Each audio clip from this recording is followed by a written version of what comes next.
Greetings, everyone, and welcome to the first edition of Black Dad, White Dad with Strong Dad and Chad. I am Chad. He's Strong Dad, if that's not obvious Right. already. Also, I'm the White Dad, and he's the Black Dad. Um, I just want to give you guys a little brief intro as to why we wanted to start this show. It's, as you can tell by the nameplay, it's somewhat inspired by at least the title anyway, Rich Dad, Poor Dad by Robert Kiyosaki, because we both recognize that there's a lot of bitch dad, whore dad out there, and we wanted to show the people that there are some alternatives, that you don't have to choose one of those two options out there. And so I will kick it over to Strong Dad to give his take on why he wanted to start this project. What up? I'm Strong Dad. Essentially, I wanted to start this project to cut into the noise between the young men and the young bachelors out there who are kind of just, we call them the manosphere. I Hmm. feel the best way to tackle men like that and the philosophies that they're passing on to young men who are really trying to actually be leaders is to, instead of combat them with their own rhetoric, is to just have a platform where we have these conversations ourselves in a way that how we believe men should really be having them. We're here to influence strong men, strong leaders, strong fathers, strong dads. We want strong dads, not whatever they got going on over there, and we want to give them no lip service. So this is gonna be the first and last time you hear me talk about them. Welcome to Black Dad, White Dad. Yeah, that's right. Well, I think it was you kind of kicked it off last June when you started Strong Dad June, and it was just like we're not going to acknowledge, we're not even going to talk about that other name that they have given the month of June. It's Strong Dad June, period, end of story. And all we're going to do all month of June is tell Strong Dad stories and help you to become a strong dad, because ultimately, like, isn't that what we're here for as men? We are here, we were put on earth to be fathers to children, to be husbands and to be fathers. That's our main purpose here, is to reproduce and to leave a legacy of excellence, and to build strong children so that they can lead the next generations. Otherwise, we're chasing around glitz and glamour for That's right. clicks and whatever else, and we're not really getting anywhere, and we're really wasting our time on earth. That's right. And not to mention, man, I got a daughter, and I'll be damned if she's gonna be dealing with any of y'all motherfucking Right. children out there acting like This these fools on the street. Nuh-uh, no, no, no. We have to be the ones to lead young men into a better path. When I was a young man, I aspired to be what I conceived is a leader, and Mhm. that was a father, a businessman, a husband. It was all of these things that existed in my own family, and if you also follow that philosophy, then this is the place for you. So, Mhm. with that, Chad, how old are you, man? How many kids you got? Where you from?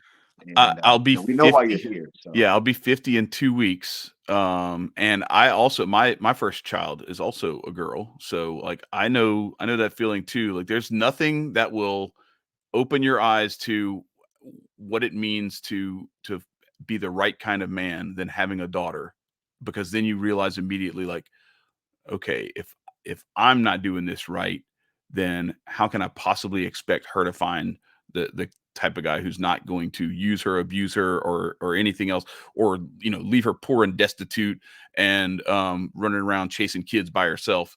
So you very quickly come to realize that, number one, you've got to be the right kind of dad for that daughter, so that she has an example that she can look for in a man whenever it's time for her to look for her husband. And then also, as I had my two sons, it became very evident that not only do I have to raise my daughter to see me as an example of a good father, but I've got to be a good example of what it means to be a good man, a good father, a good husband to those boys, so that other men around the world aren't worried about their daughters dating one of my sons.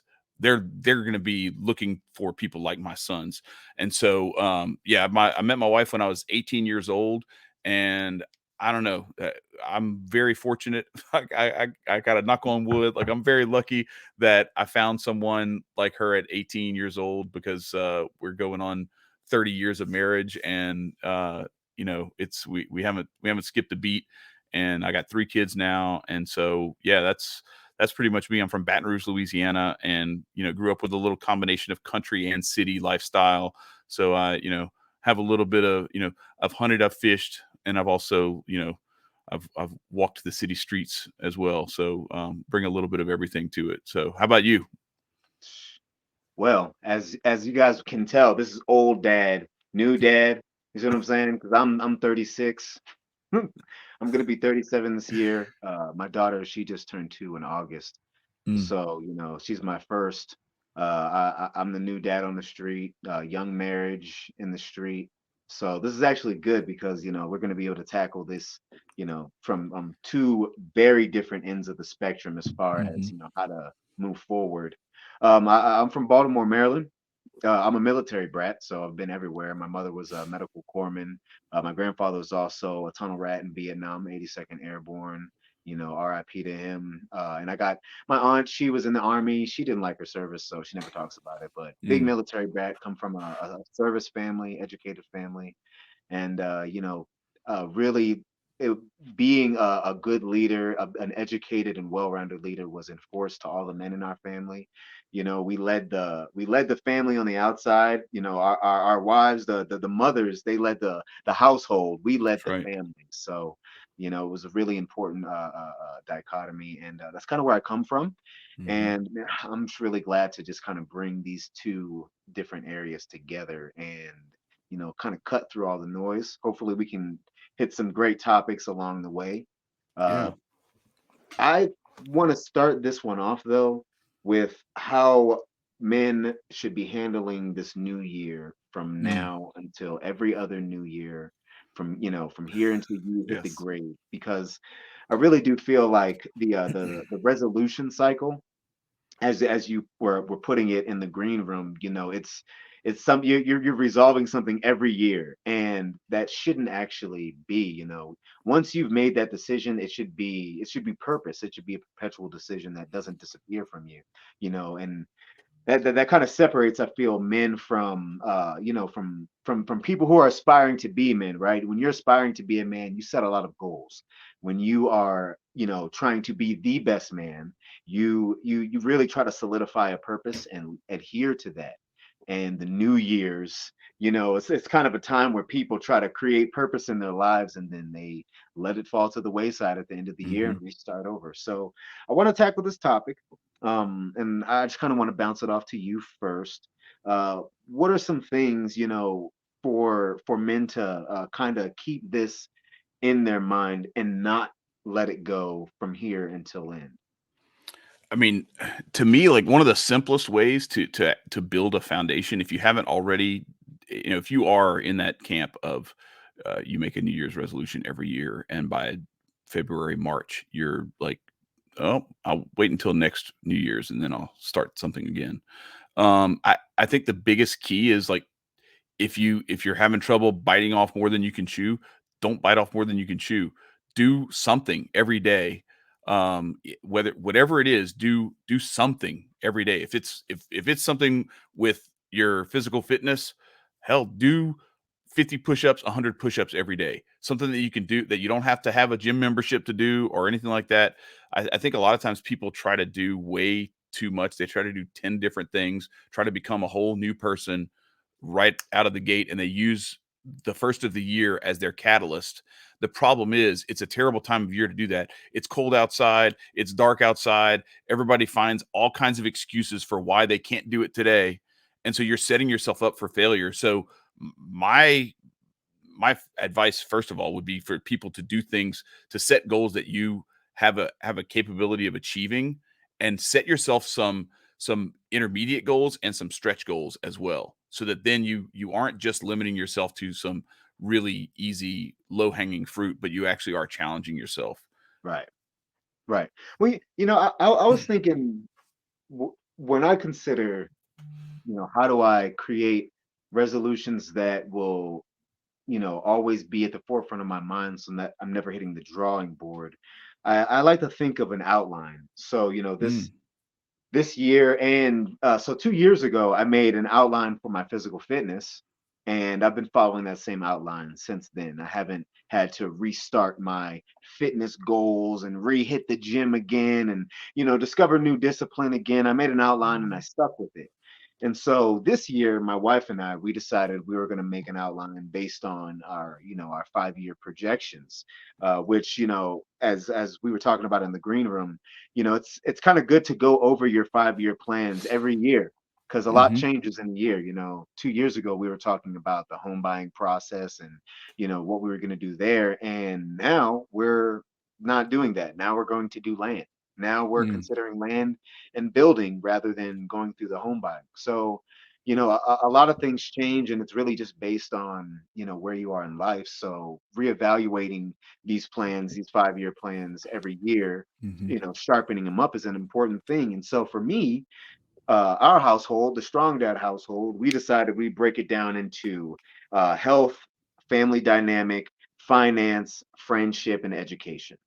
And essentially, what that means is, what are our health goals? Like I said, for mine, I set mine 2 years ago, so mine was off the table. My wife, she's a mom. She carried a child, so she's going to Mhm. struggle a little more with that. So she's starting hers this year. As far as our family goes, we're trying to reach our family, right? So we decided, we'll contact family, take as many trips as we actually can and we can afford.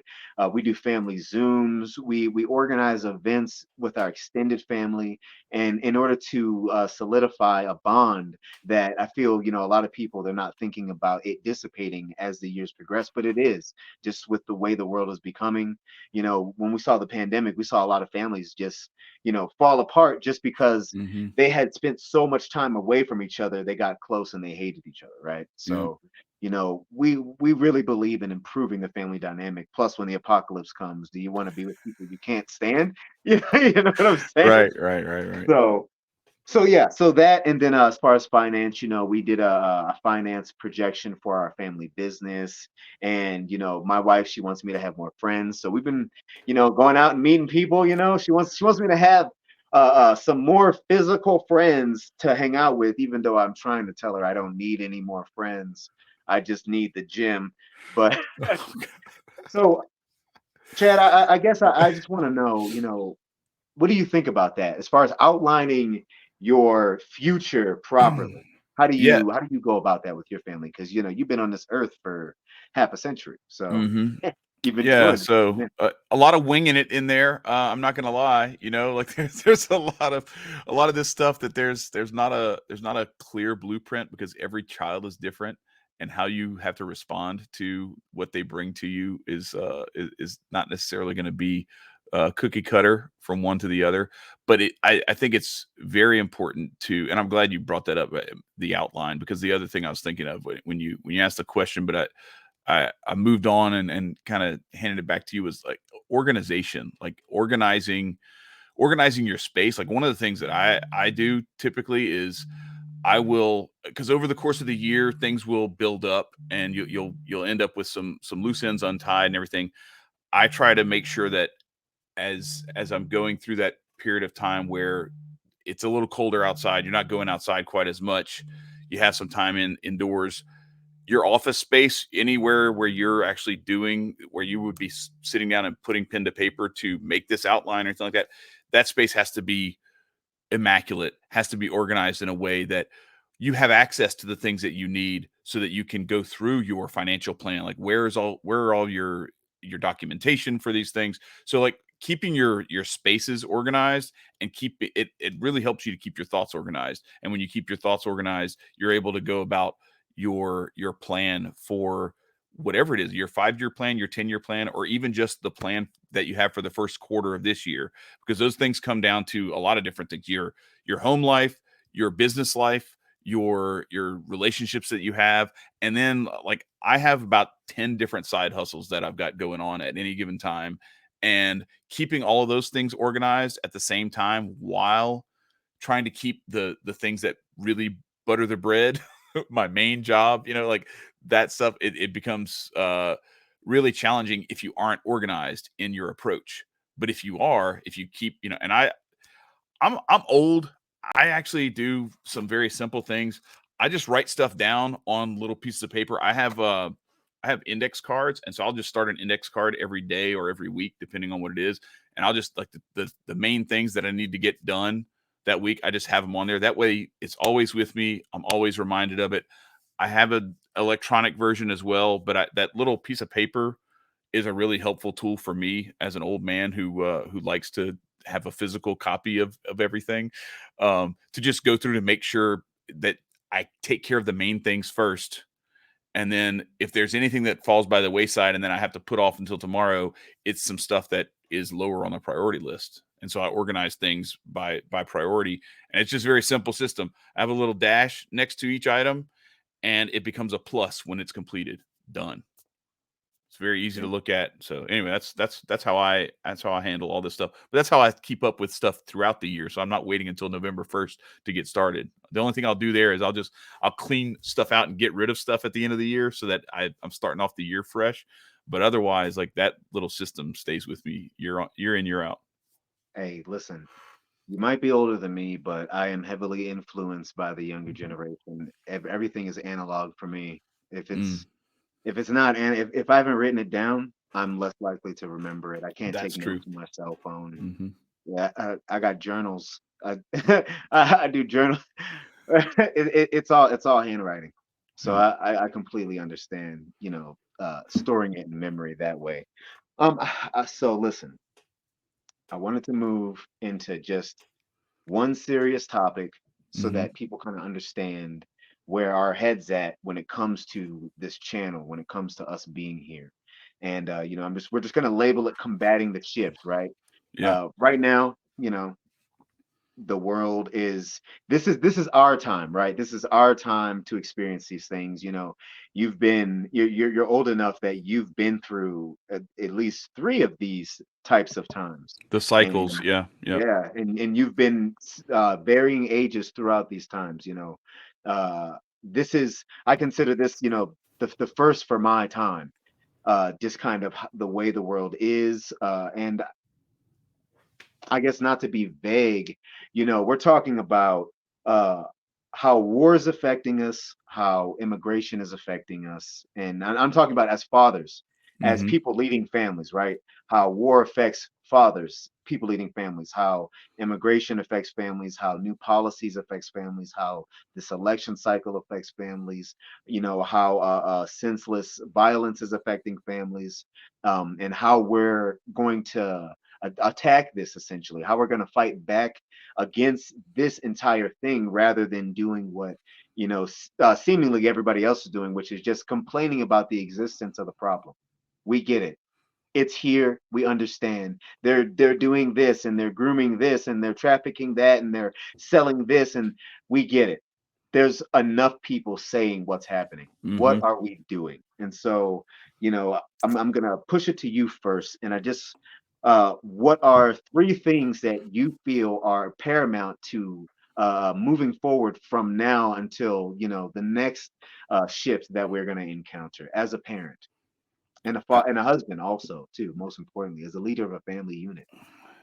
Yeah, I wrote an article about this actually last year on menoforder.com, that and it was basically like about the different spheres, your sphere of interest, your sphere of what is it? It was a sphere of interest, sphere of influence, and then there was another one. But anyway, it's basically like you have a tremendous ability to impact yourself, your own life, to transform yourself. You have a a slightly less um strong ability to influence the people who are closest to you. You have a very good opportunity to influence those closest to you, but not as much as you have to influence yourself, right? And then beyond that, it gets to this point where like you get outside of like people who you can interact with in physical space, or maybe even like you and I talking, over the internet. Um, it starts to become really, really tough to influence anything outside of your immediate sphere of influence, right? So, where does your attention need to be? Does your attention need to be on who gets elected president and on what's happening in New York City, or whether there's people coming out of tunnels or not, and all this other stuff? Like, does this stuff matter to you, They're Or coming out the because tunnel I though. hear about this stuff all the time with people talking about the school system and their kids and like take your kids out. And I'm look, if that's your thing and you want to do it, I get it. Like my wife started a school where she homeschools other people's kids because there's some people who want to do homeschooling. They want to get out of the traditional school system, but they don't have the capacity to actually do the homeschooling themselves. Either they're both working or whatever the case may be, right? So there's all different reasons. Um, and so I understand that push, right? That ultimately, yes, if you have 100% of your kids' attention and they're not being influenced by all these other folks, then you're better off than if they are being influenced by this stuff.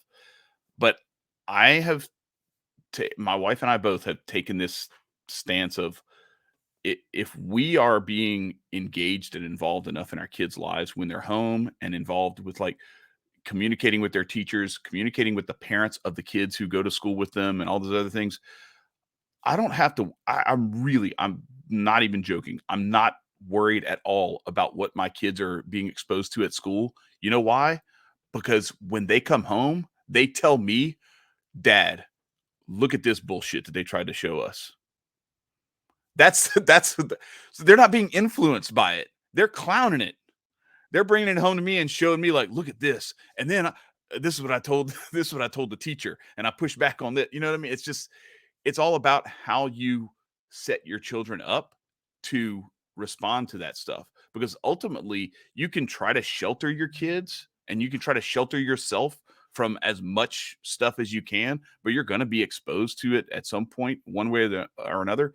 I prefer to like let the kids kind of get their little bumps and bruises along the way and for me to expose myself to be out there trying to make things happen because now I know what I can handle and what I can't and how I need to navigate. Because if I try to, shield myself from all this stuff or shield them from that, when they do get exposed to it and they didn't even know it existed, it's going to be like a shock to them and they're not going to know how to respond. So that's my approach is like try to do the best you can to influence the things that you have control over and leave the stuff that you can't control in its proper place. That okay, I'll pay attention to that. Okay, that army's real far off. I'm going to pay attention. I don't know if they're coming here or not. They might be going to the community next door or whatever to bombard their castle. I don't know, but I'm going to pay attention.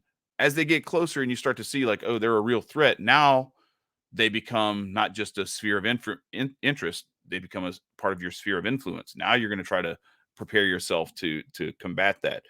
But if you try to fight every battle all over the world all at the same time, you're gonna die exhausted and just spinning your wheels, getting nothing done.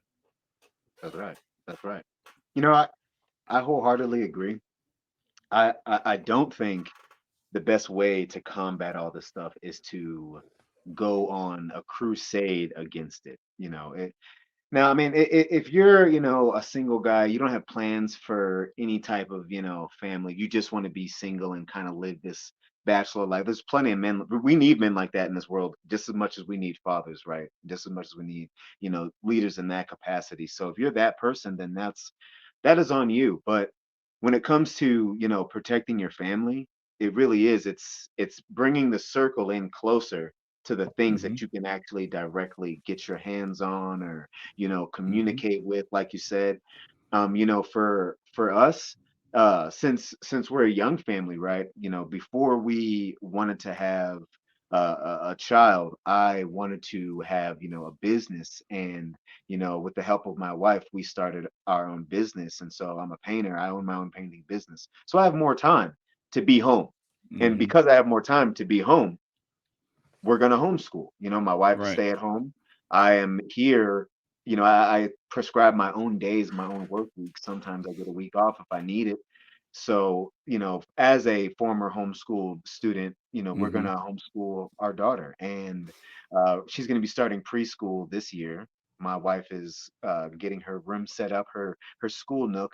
But I feel like if you have the ability to, right, Right. taking more hand in your children's education is probably one of the better ways. I went to public school, but there was still a level of education I undertook when I was with my dad when I was with my grandmother especially, since she also taught Sunday school, and she was been a teacher her whole life.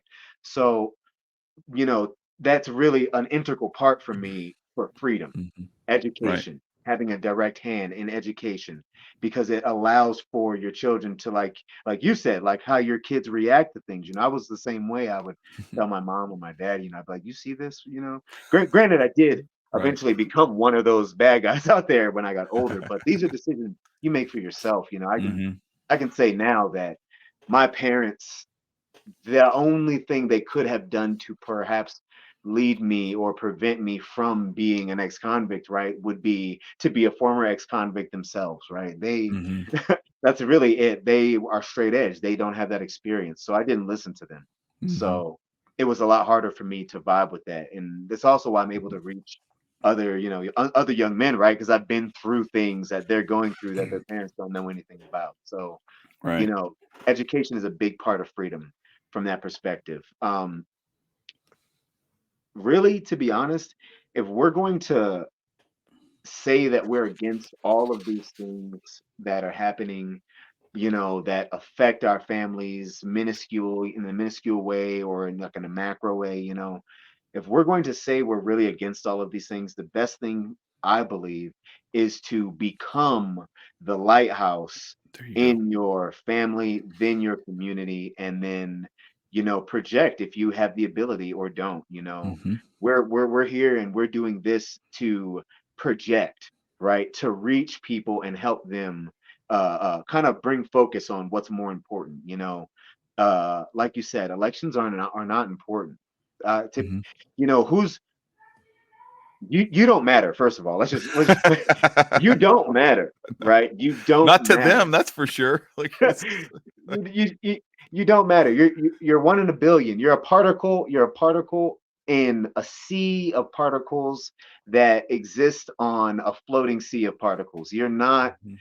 Your your imprint on this world is only significant to those in front of you. It truly Mhm. is, and everyone else is just icing on the cake. So, you know, this is all about bringing focus in on that. That's when I think about that, it really makes it easier for me to realize that, and there's nothing I can do to change what's happening over there. But there are 8 young men who go to the gym right every morning, and they always walk up and ask me life questions, and I can influence them, and those things matter more. So, that's kind of how I want to wrap that part up.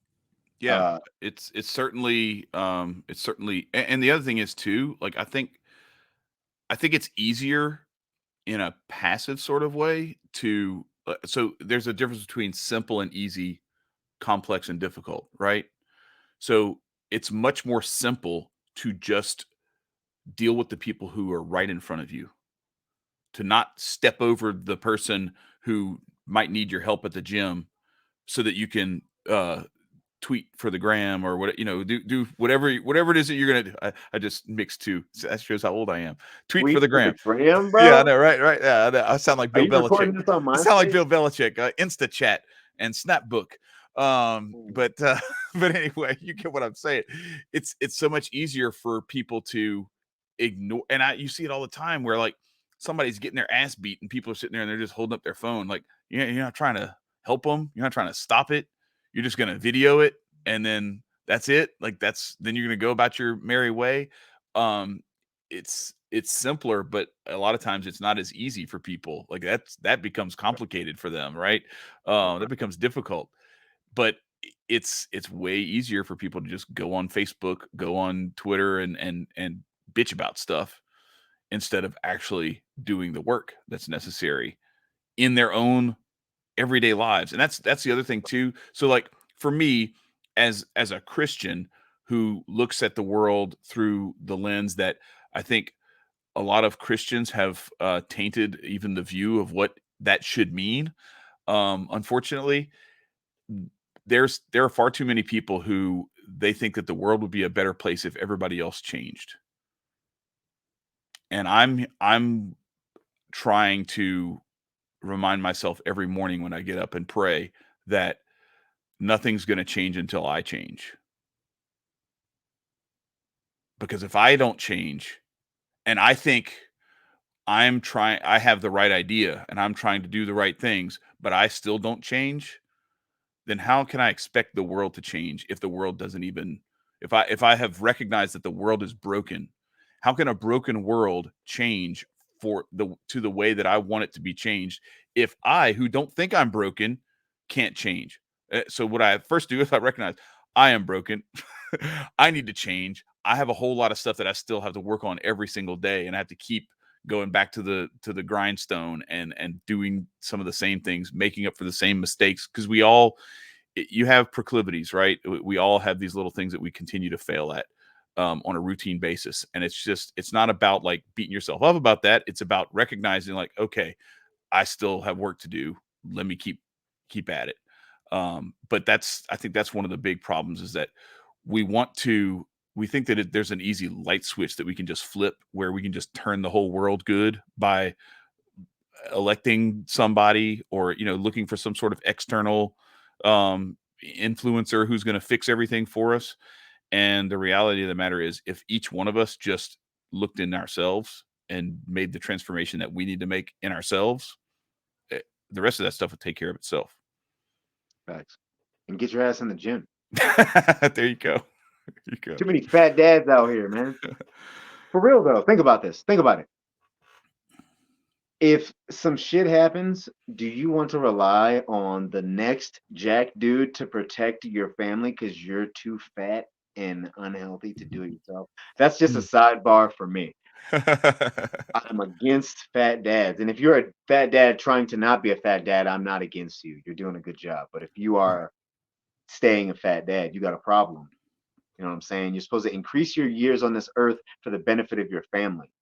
That's the only reason you do that. That's the only reason. And from my perspective. Yeah, well, so to the extent that my age and experience can be a benefit to you, I look for that to be a benefit to me. That you will be able to keep whipping my ass into shape because I'm no longer a fat dad, but I'm not as in as good a shape dad as I want to be. So You I'm will still be. grinding in that direction You will. as I will be. Yes, correct, Right. correct. My goal is to be in the best shape I've ever been in my entire life when I'm in my 50s. So that's Mine too. I don't want to be I don't want to there's too many people who make the oh, I'm old. I can't do that. Like no, like I still sprint up the stairs, you know? So like Yeah. I will continue to sprint up the stairs into my 70s if I can. Because I think Yeah. yeah, as soon as you start letting yourself get old, that's when you get old. So That's I just right. don't let myself get old. There's a skater, his name he passed away. His name's Jay Adams. And he said you don't get old. You don't get too old to skate. You get too old because you quit skating. And Mhm. it's essentially the same exact thing, Mhm. Yeah. you need to exercise that life muscle. Otherwise it will go to waste for sure. But Yeah. no, Yep. you're I want to when I was locked up, there was a the first time my first time exercising on the weight pile was with a dude who was 55. His name was Moses, and Moses Ill. He was in the Moore Science Temple. This black dude, literally super jacked, most healthy 50-some-year-old I'd ever seen. Yeah. And in my head, I thought, there's no way he's doing more dips than me, he's doing more pull-ups than me. You know what I'm saying? And then when I was released, there's a skater in my local skate park who I've known for forever. His name's Dan Cisneros. He's got the world record for the longest handstand on the skateboard. And he's old. He's like Mm. 65. And I asked him one day, I said, "What's the secret to being out here skating every day?" And he was like, you lock in what you know and you become a master at that. You don't try Mm. to, shoot past your mark.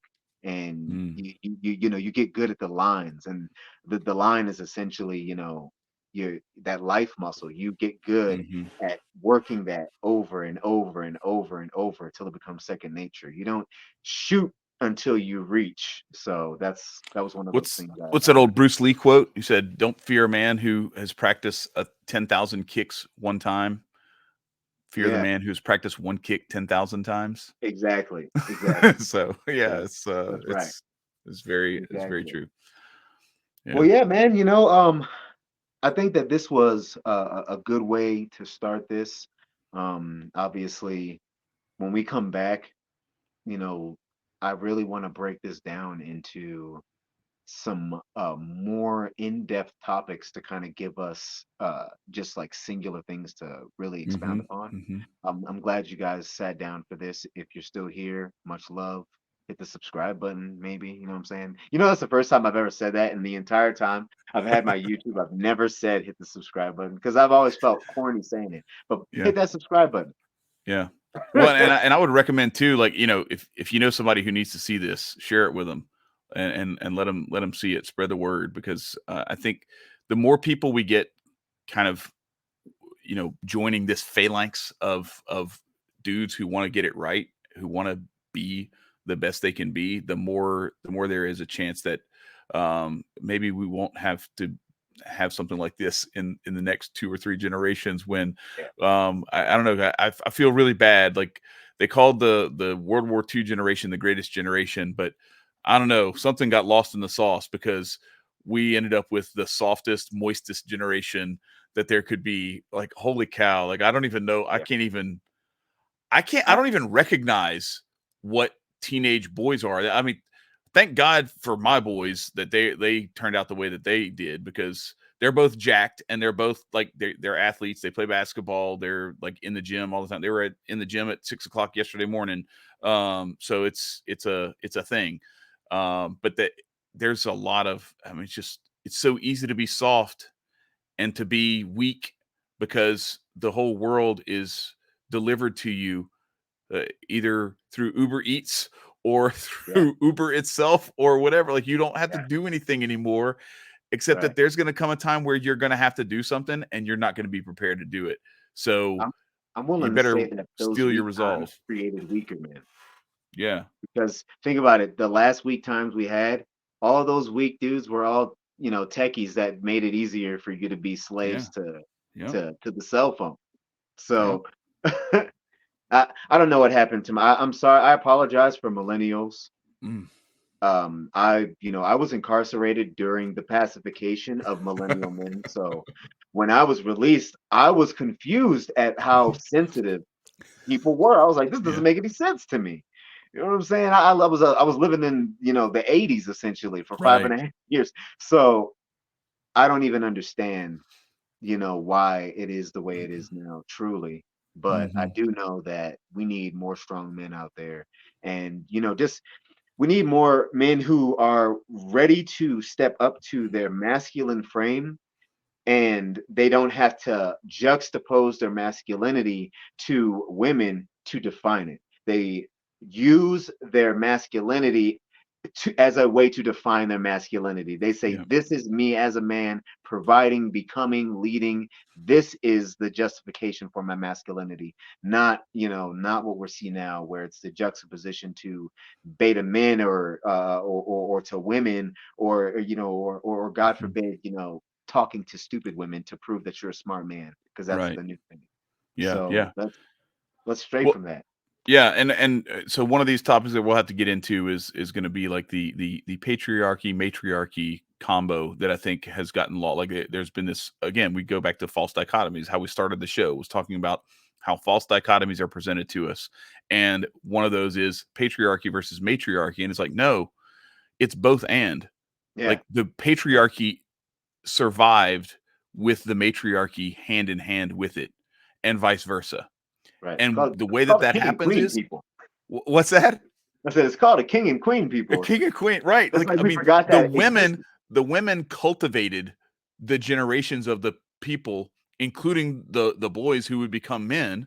They created the culture and the moral standards and everything else in the home. And when we started to disintegrate that, and then daycares started to do that instead. Well, now you're letting these other people who don't know your kids, and then, so I think that's probably why, like, when I was talking about my kids in school, why they do come back to me and say, like, look at this crap that they're. It's because when my kids were babies and toddlers and preschoolers, they were spending all their time either with my wife, because she didn't work for like 8 years while they were young. They were spending that time with her, or with their grandparents, people who actually loved them and cared about them, and were going to raise them with our values and the structure that we wanted them to have. And I think you look at this dichotomy between patriarchy, matriarchy, or patriarchy and down with the patriarchy, right? Is if you are building yourself to be the right kind of man, then the right kind of woman who is worthy of that will naturally find you, and you will be worthy of a woman like that. Facts. And I think you Absolutely. and I are both very fortunate that we got our shit together enough just in time to find those right women. Because Yeah. God help us if we hadn't. Oh man, Because I could not there's think some of other anybody. girls that I'm glad I didn't end up with. I'll tell you that much. Yeah. For damn I sure. agree. I agree 100%. So, Well, listen, this was good. You know what I'm saying? hmm This is up yep, here. We hope you guys come back. yes, Simple as indeed. that. Black dad, white dad, strong dad, and Chad. We're out. See y'all next Yeah. time. Peace. Peace.